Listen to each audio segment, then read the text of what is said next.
wax kastoo macaasi ah iyo dunuub ah iskaga xifdi biyaha cabitaankooda. laga yaabo dadka qaarkood inay qariibsadaan oo la yaabaan, biyo har iyo habeen baan cabbaa, dembigana waa ku dhacaa oo macsida waan sameeyaa iyo xumaanta. siday macquul ku noqon kartaa biyaha cabitaankooda in macaasida lagaaga ilaalinayo dunuubtaba? dad badan arrintan waa ku murmeen, sidee biyaha layskaga daaweeyaa macaasida? laakiin waxaanu leenahay xaqiiqaduna ay tahay, culimmaduna yidhaahdaan, xadiistuna ay tusaysaa, biyuhu waxay daaweeyaan cudurro kala duwan, cudurradaasoo ka imaada jirka iyo naftaba. dad badan in biyaha lagu daaweeyo cudurradaas way la amakaageen, waxay leeyihiin arrintaasi ma wax saxiix oo sugan baa? oo biyuhu sidee bay saamayn ugu leeyihiin jirkayga? waa mid aynu ka warramayno. biyaha iskaga ilaali macaasida iyo dembiyada. su-aal noocaas ayaa waxaa la weydiiyey caalim ka mid ahaa culimmada muslimiinta, oo biyaha sidee macaasida layskaga daaweeya layskaga xifdiyaa. wuxuu yidhi raxmatullaahi calayh, waa suurtagal biyaha inaad jirkaada ku xifdisid oo dembiyada iyo macaasida uga ilaalisid. qaabkaanaad u cabbaysaa si biyuhu ay u noqdaan kuwa macaasida kaa ilaaliya. marka koowaad bisinka bilow intaada cabbin.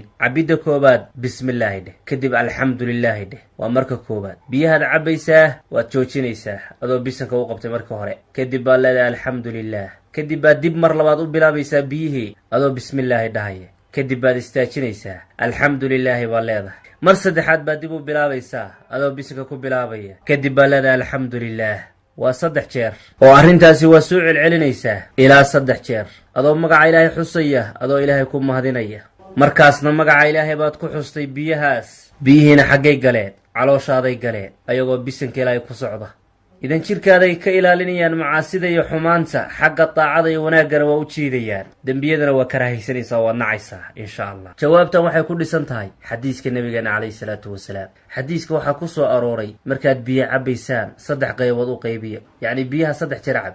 dadkeena inta badan see u cabbaan? koobka ama galaaska ama weelka biyuhu ku jiraan buu qabsanaya, jirdig ilaa uu ka dhargama joojinayo, hadduu rabo waa ku dhex neefsanaya. sidaa ma fiicna. qaabkaasi qaabka laga hadlaya maahan, oo inagu u badannahay. waad cabbaysaa waa istaajinaysaa, waa cabbaysaa waa istaajinaysaa, waa cabbaysaa waa istaajinaysaa, saasaad ku dhirag. mar kastana bismillaah alxamdulilah ayaad ku khatimaysaa. diinteennu soo ma ahan diin caafimaad markii laga yimaado inay aakhira iyo adduunyana kala barayso. aad iyo aad baad umahadsan tihiin, oo macquul inaa wax ka faa'iiday. biyaha ka hadalkooda iyo caafimaadka leeyihiin insha allahu tacaala ka suuli mayno, waa noo soo socdaan. waxaa idiin soo wadnaa biyaha qabow iyo biyaha kululkeebaa fiican, qubayska ku fiican.